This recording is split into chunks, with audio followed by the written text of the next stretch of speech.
అందరికీ నమస్కారం అండి. కళ్యాణి కథ రచన రంగనాయకమ్మ గారు. ఇదే ఆఖరి ఎపిసోడ్ అండి, 26వ ఎపిసోడ్. చదువుతున్నది దేవి. ఎవరైనా లైక్ చేయకపోతే తప్పకుండా లైక్ చేయండి ఫ్రెండ్స్. ఇంకా నవల్లోకి వెళ్దామా?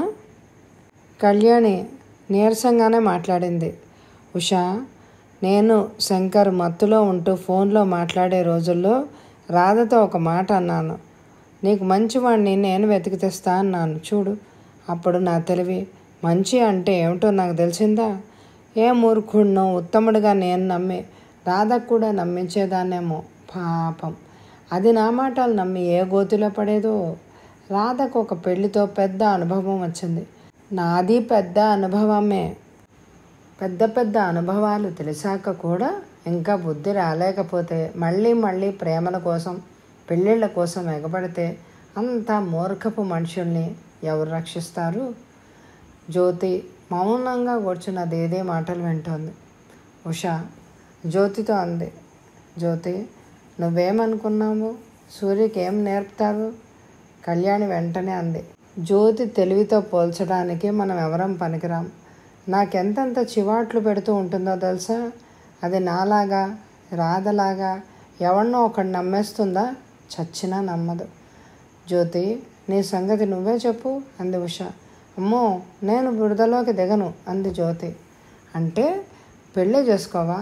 ఏమో, నాకు తెలియదు. సూర్యని అడుగుతా నేనేం చెయ్యాలో. సూర్య అంటున్నారు కానీ దాని వయసుకి అది బుట్టలో పడుతుంది, ప్రేమ బుట్టలో. కాళ్ళు జారి బోర్లా పడితే అక్కడే కూర్చుంటామా? లేస్తాం కదా. అలాగే ఒక సంబంధం నిలవకపోతే ఇంకంతేనా? జ్యోతి, దీది ప్రేమ అన్నప్పుడు అది పోవడము, ఇంకో ప్రేమ కోసం వెతకడం జరగాల.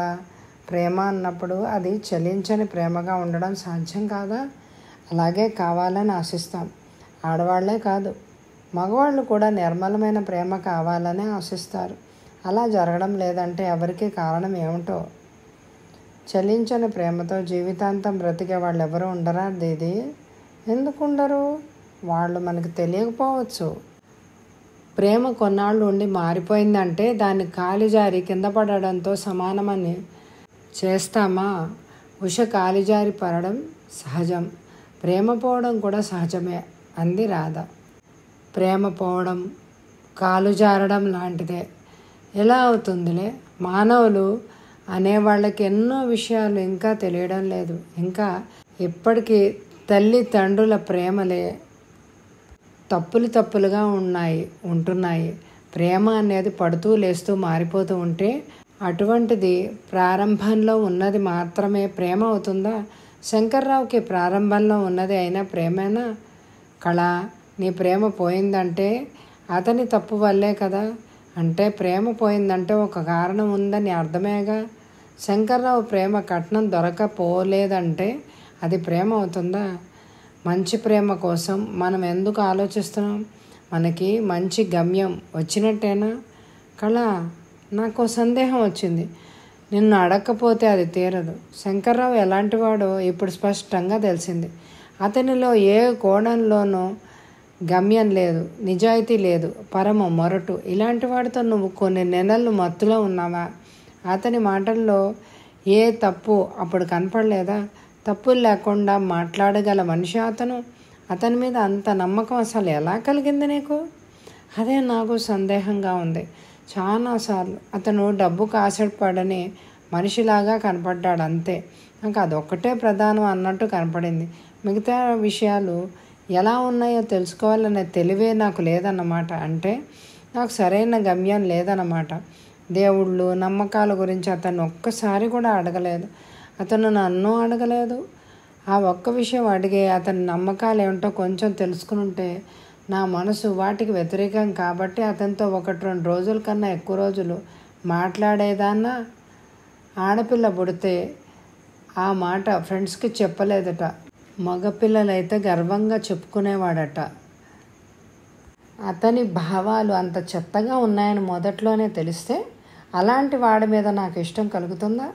అతను పుస్తకాలు చదివే మనిషి కాడు. నేను పుస్తకాలు చదివే దాన్నైనా అతన్ని ఏదీ అడగలేదు. అది నా తెలివి. జ్యోతి అడ్డం పడింది. దీది, శంకర్రావుకి కట్నం దృష్టి లేకపోవడం కూడా పొరపట్టే కదా. అది నిజం కాదు కదా. అవును, నీకన్నీ తెలుస్తాయి. వాడికి డబ్బు పిచ్చి కూడా చాలా ఉంది. నాకు మా వాళ్ళ పెంపకంలో ఏ తెలివి రాలేదమ్మా. ఉషా, అన్నిటికీ పెద్దవాళ్ళ పెంపకాలే కారణాలు. వాళ్ళ పెద్దవాళ్ళే సరిగ్గా చెప్పకే వాళ్ళు అలా ఉంటారు. మనం పెద్దవాళ్ళం అవుతూ ఏది తప్పో ఏది ఒప్పో తెలుసుకోలేమా? తెలుసుకోకపోతే అది మన తప్పే. కళ, అసలు నీ మీద నాకు అదే సందేహం. శంకర్రావు మీద కళకి అసలు ఇష్టం ఎలా కలిగింది అని అనుకుంటావు? ఎప్పుడైనా నేను అడిగే ఉంటానే.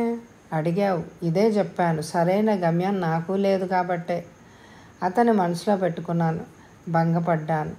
రాధా, కళ, ఉషా, ప్రేమ గోళలు ఆపండే బాబు. అవి రావడానికి కారణాలు ఉంటాయి, పోవడానికి కారణాలు ఉంటాయి అనుకోవాల్సిందే. ఇక ఆ గోల ఎందుకు కానీ నా మాట వినండి. నేను ఒక్కదాన్నే అక్కడ ఎందుకు? ఇక్కడే ఉండొచ్చుగా. ఇక్కడ బస్సు ఎక్కితే 6 గంటల్లో బ్యాంకుకు పోవచ్చు. ఇక్కడికి వచ్చేస్తా. సూర్యం చూస్తూ జ్యోతితో కబుర్లు చెప్పుకుంటూ పుస్తకాలు కలిసి చదువుకుంటూ ఉండొచ్చు.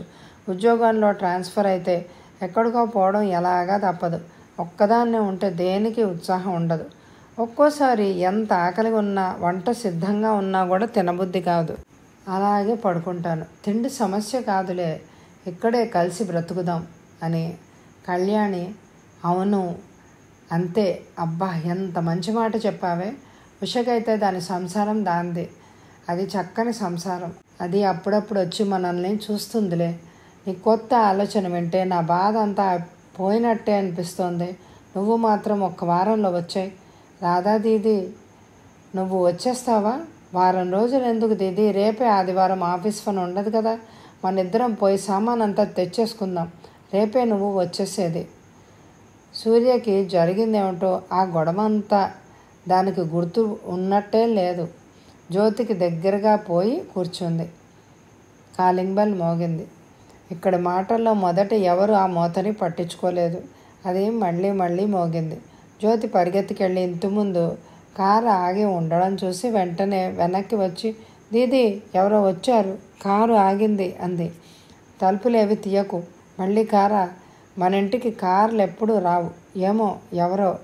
వరండాలో నిలబడి అడుగుతూ ఎవరో అంది కళ్యాణి నీరసంగా. జ్యోతి మళ్ళీ పరుగుతో వెళ్ళేటప్పటికీ గ్రిల్స్ వరండా బయట ఒక ఆవిడ నిలబడి కనపడింది. ఎవరు నువ్వు? తలుపు తీ. కళ్యాణి లేదా అంది ఆ మనిషి గబగబా. జ్యోతి గ్రిల్స్ వెనక నిలబడి, ఎవరు మీరు? మీ పేరు చెప్పండి, మా దీదికి చెప్పి వస్తా అంది. హాయ్, తలుపు తీయకుండా ఇంటికొచ్చిన వాళ్ళని పేర్లు అడుగుతావా? అసలు కళ్యాణి ఉందా లేదా అంది ఆవిడ రోషంగా. వస్తున్నాను ఉండండి అనేసి జ్యోతి లోపలికి పరిగెత్తుకొచ్చింది. దీది, ఒక ఆవిడ ఎవరో వరండా బయట ఉంది. నేను తలుపులు తీయలేదు. కళ్యాణి ఉందా లేదా అంది. నువ్వు రా. ఎవరది? పేరు అడగకపోయావా? నేను నడవలేను. అడిగాను దీది, దానికే కయ్యమంది. తలుపులు తీయకుండా ఇంటికొచ్చిన వాళ్ళని పేర్లు అడుగుతావా అంది. బాగా ముస్తాబుతో ఉంది. మెళ్ళో పెద్ద గొలుసు, పట్టుచీర. ఎవరైనా బంధువులేమో. దీదీరా. బంధువులు ఇక్కడికి ఎలా వస్తారు? అసలు బంధువులు ఎవరు లేరే నాకు. సరే పద. రాదా, నువ్వు కూడా రా. ఉష ఏదో చదువుతోందిలే అంటూ నెమ్మదిగా లేచింది. కళ్యాణికి నడవడం చాలా కష్టంలాగా అయింది. నెమ్మదిగా హాల్లోంచి వరండాలోకి వెళ్ళి గ్రిల్ దగ్గర నిలబడి బయట మనిషిని చూసింది. నిర్ఘాంతపోయింది. ఆ మనిషి, చిన్న తలుపు తీయరే, ఇంతసేపా అంది పెత్తందారులాగా ఆ మనిషి. కళ్యాణి అలాగే నిలబడి తలుపు తీసే ప్రయత్నం ఏమీ లేకుండా, లోపలికి రావాల్సిన వాళ్ళ కోసమే తలుపులు తీస్తాం కానీ ఎవరంటే వాళ్ళకి తలుపులు తీయం. తలుపుల సంగతి నీకెందుకు? ఎందుకు వచ్చావో అది చెప్పు అంది. బయట నిలబడ్డ మనిషిని చూడగానే కళ్యాణికి చికాకు అనిపించింది. జానడంత జరి అంచు పట్టుచీర, మెళ్ళో 3-4 గొలుసులు, చెవులకి నిచ్చెనలంతా ఏవో వేలాడేసుకుని కళ్యాణికి నిలబడ్డమే కష్టంగా ఉంది. రాధకి అర్థమై హాల్లోంచి కుర్చీ తెచ్చి కూర్చో అంది. కళ్యాణి నిలబడలేనట్టు వెంటనే కూర్చుంది. ఏంటి చిన్న, ఒంట్లో బాగాలేదా?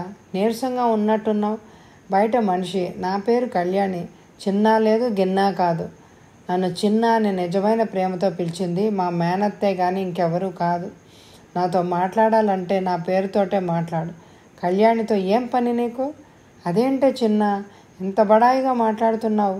ఇంటికొచ్చిన వాళ్ళని ఇంతసేపు బయట నిలబడతావా? చెప్పేశాను.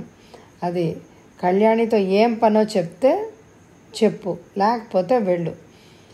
ఏం పనో నీకు తెలిసే ఉంటుంది. శంకర్రావు వచ్చాడా? గణేశ్వరిని తీసుకుపోయాడా? అది ఇక్కడే ఉందా? వారం రోజుల కిందటే చెప్పాడు మాకు, ఇవాళే వచ్చి పిల్లని తీసుకుపోతానని. అలా వద్దని అన్నాను. పిల్లని పెంచడానికి బోలెడు ఖర్చు అవుతుంది. తల్లి పెద్ద ఉద్యోగమే చేస్తోంది కదా, ఆ ఖర్చు అదే పెట్టుకుంటుందిలే. పిల్ల గొడవ నీకెందుకు అన్నాను. ఏమో వదిన, ఇక్కడికి వెళ్ళాక ఏం మాట్లాడుతుందో అన్నాడు. పిల్ల సంగతి నీతో కూడా మాట్లాడాలి అని అనుకున్నాను. మాది కొత్త కారే, పెద్దదే. కారులో కూడా పోవచ్చు అన్నారు, కానీ రైలు చవకనుకున్నారు. రైల్లోనే వచ్చానులే. నీ కారు వర్ణన వినే అవసరం నాకు లేదు అంటూ కుర్చీలోంచి లేచిపోయి నిలబడలేక మళ్ళీ కూర్చుంది కళ్యాణి. అది కాదే చిన్న, నువ్వేమో అసలు అమ్మ వాళ్ళ దగ్గరికే రావడం లేదు. మా ఇంటికి రమ్మన్నా రావు. ఇవాళ శంకర్రావు నీతో తేల్చుకోవడానికి వస్తానన్నాడని నేను కూడా ఉండాలని ఈ ప్రయాణం పెట్టుకున్నాను. రైల్లో వచ్చి హోటల్లో దిగి కారుని అద్దెకు తీసుకోవాల్సి వచ్చింది. ఇక్కడ ధరలు బాగా ఎక్కువ. నేను ఒక్కదాన్నే కాదు వచ్చింది, పెద్దబావ కూడా వచ్చాడు. సినిమాకో డ్రింకుకో పోయాడు. అమ్మ కూడా వచ్చింది, కారులో ఉంది. నువ్వు బయటకు వచ్చి అమ్మని పలకరించు, లోపలికి రమ్మను. అమ్మ అనేది నీకే, నాకు కాదు. నాకు అమ్మ లేదు, అక్క లేదు, నాన్న లేడు. లేని వాళ్ళని పలకరించేది ఎలాగా? ఏంటే చిన్న, మతిపోయిందా? ఇంటి ముందుకి అంత దూరం నుంచి వచ్చిన అమ్మ వస్తే లోపలికి రానివ్వవా? నాకు అమ్మ లేదని చెప్పేశాను. అమ్మ లేకుండా ఎలా పుట్టావే? దానికి నేను చెప్పలేను. పుట్టి ఎదుగుతూ ఉంటే తెలిసింది నాకు ఎవ్వరూ లేరని. అమ్మ విలువ నీకు గొప్పగా తెలిసినట్టు మాట్లాడేస్తున్నావు. నీ మొగుడు కూడా ఒక అమ్మ ఉంటుందని తెలుసా నీకు? ఆ అమ్మని పలకరించొద్దని, కళ్ళతో చూడొద్దని మొగుడికి ఆజ్ఞలు పెట్టేశావు. నా పిల్లని అమ్మ నుంచి ఎత్తుకుపోవాలి అని చూసేవాడు నీకు గొప్ప స్నేహితుడు. నీకా అమ్మ విలువ తెలిసింది? ఆ మాట ఎవరికైనా చెప్పుకో, నాకు కాదు. నీ చరిత్ర అంతా నాకు తెలుసు అంటూ లేచిపోయింది కళ్యాణి. జ్యోతి, నేను వెళ్ళి పడుకుంటాను, నువ్వు రా, ఇక్కడేం పని నీకు అంటూ వెళ్ళింది. జ్యోతి ఫోన్కి పిలుపు. జ్యోతి చూసింది, మాట్లాడింది. ఉమ పిలిపే. ఏదో వండానని తెస్తానని ఉమాదీది. ఇది న్యాయమైనా చెప్పండి? మా ఇంట్లోనే వండండి. ఆ వండేది ఎలాగో మాకు నేర్పించండి, అంతేగాని ఈ ఒక్కసారికి తప్ప ఇంకెప్పుడు ఇలా వద్దు. సూర్య నడవలేని అడుగులతో దీదీ దీదీ రావా అంటూ చిన్న నడకతో వచ్చింది. సూర్య తిరక్కు, పడుకో, పాదేశాడు కదా అంటూ జ్యోతి సూర్యని దగ్గరకు తీసుకుంది. కళ్యాణితో పాటే రాధ కూడా లోపలికి వెళ్ళిపోయింది. వెళ్లే ముందు జ్యోతి, నువ్వు వచ్చేయి, అన్నాలు తినేద్దామంది. పొద్దున్న ఒకటే కంగారు. సూర్య ఒకతే కంగారు లేకుండా తింది, కానీ మనం ఎవ్వరం సరిగా తినలేదు. వచ్చేస్తున్నా అంటూ జ్యోతి కూడా సూర్యని పట్టుకొని హాలు వైపు తిరిగింది. ఏయ్ ఆగు నువ్వు అని అరిచింది బయట మనిషి. నువ్వేగా జ్యోతి? ఈ పిల్ల ఎవరు? కళ్యాణి కూతురేగా. ఏయ్ అమ్మాయి, ఓసారి ఇలా రా. సూర్య గ్రిల్స్ తలుపు వైపు నెమ్మదిగా పరుగులాంటి నడక నడిచింది. నీ పేరేంటో చెప్పు. సూర్య.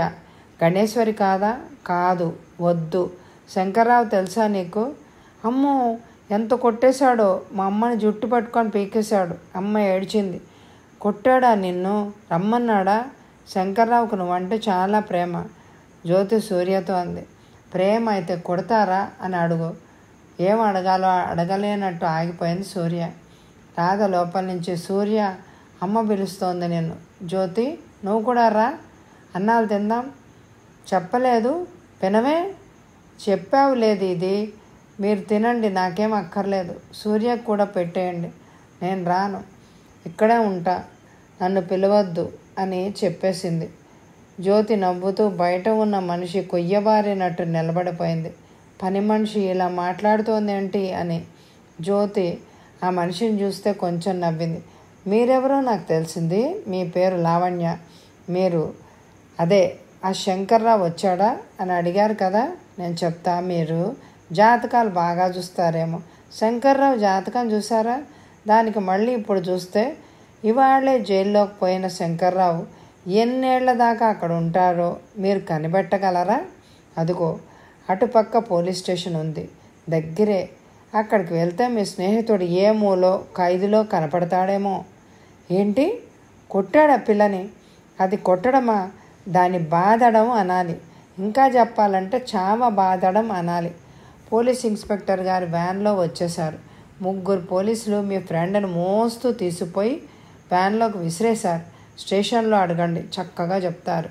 కళ్యాణి గాక ఇంకొక ఆవిడ వెళ్ళింది. ఆవిడెవరు? దీది, రాధా దీది, కళ్యాణి దీదికి ఫ్రెండ్. ఉషా దీది కూడా లోపలుంది. 3 దీదీలు చిన్నప్పటి స్నేహితురాళ్ళంట. ఒకళ్ళంటే ఒకళ్ళకి ఎంత ఇష్టమో. కళ్యాణి దీదికి మేనత్త కూతుళ్ళు జయాదీది, విజయాదీది కూడా. కళ్యాణి దీదితో ప్రేమగా మాట్లాడతారు. శంకర్రావు ఏం చేశాడో చెప్పమని జయాదీది నాతో 100 సార్లు చెప్పింది. వినాలని ఎదురు చూస్తుందేమో, చెప్పకపోతే బాధపడుతుంది అంటూ జ్యోతి సెల్లో ఒక చోటే నొక్కింది. స్పీకర్ కూడా. జయ పలికింది. జ్యోతి, నేను కళకి 10 సార్లు చేశాను, నీరసంగా పడుకుందని ఉష చెప్పింది. అయితే నీతో మాట్లాడాలి అని అనుకుంటున్నాను. ఇంతలో నువ్వే పిలిచేశావు. ఏం చేశాడేంటి శంకర్రావు? జయాదీది పోలీస్ ఇన్స్పెక్టర్ కళ్ళారా చూశాడు. వాళ్ళు సెల్లో రికార్డ్ చేసేసారు కూడా.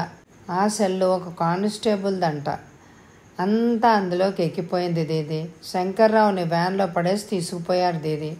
పోలీసులు వస్తారని నాకు తెలుసులే. భలే అయింది కదా? ఒక్క భలే కాదు, భలే భలే భలే అయింది. అది సరే జయాదీది, లావణ్య వచ్చింది, తలుపు బయట ఉంది, ఆమెతో మాట్లాడతావా ఒకసారి? దాంతో మాట్లాడతానా? దానితో మాట్లాడితే ఇక మా విజయ, మా బలరాం నా మొహం చూడరు. లావణ్య ఎలాంటిదో తెలుసా? శంకర్రావు లాంటిదే అది. ఆడ శంకర్రావు అంతే. సరే పెట్టేస్తాలే, నాకు పనుంది. కళ్ళకి చెప్పే. లావణ్య మొగుడు జయరాం మా తమ్ముడేగా, వాడు కూడా చెత్త వెదవలే. జయ మాటలు ఆగాయి. ఉమాబాయి ఏదో గిన్నె పట్టుకొని తలుపు దాకా వచ్చి మెడ నిండా గొలుసులతో అక్కడే నిలబడి ఉన్న మనిషిని ఆశ్చర్యంగా చూసింది. జ్యోతి గ్రిల్స్ తలుపులు తీస్తూ, రండి మేడం, మళ్ళీ గిన్నె తెచ్చారా? అయితే మేము ఎవ్వరం తినం, ఈ ఒక్కసారికే తింటామన్నాను. అది తినం. నేను వద్దంటే దీదీలు ముట్టుకోరు. మీరు దీన్ని వెనక్కి తీసుకుపోవాలి, రండి అంటూ తలుపులు తెరిచింది. ఉమాబాయి శంకర్రావుకి మతిపోయిందా? అంత ఘోరం చేశాడు. వ్యాన్లో పడేయడం చూశాలే. అతడికి మతి ఒకప్పుడుందా మేడం, ఇప్పుడు పోవడానికి? ఎన్నాళ్ళు పెడతారో జైల్లో ఏమో, కోర్టు వాళ్ళు ఏం చేస్తారో. మీరు లోపలికి రండి. ఉమాబాయి గిన్నెతో లోపలికి రాగానే ఆ తలుపు తక్షణం మూసుకుపోయాయి. తలుపులైతే ఇప్పుడు మూసుకున్నాయి, కానీ కళ్యాణి మనసు అయితే కొందరి మీద ఎప్పుడో మూసుకుపోయింది. బయట మనిషి బయట నుంచి పోవాల్సిందే, కారులో మనిషి కిందకి దిగకుండా పోవాల్సిందే. కళ్యాణి కథ ముగిసింది. ఈ కళ్యాణి కథని ఇంతకాలం మీరందరూ ఇంత చక్కగా విన్నందుకు నా ధన్యవాదాలు తెలియజేసుకుంటున్నాను. అందరూ లైక్ చేయండి. Thank you very much my dear friends.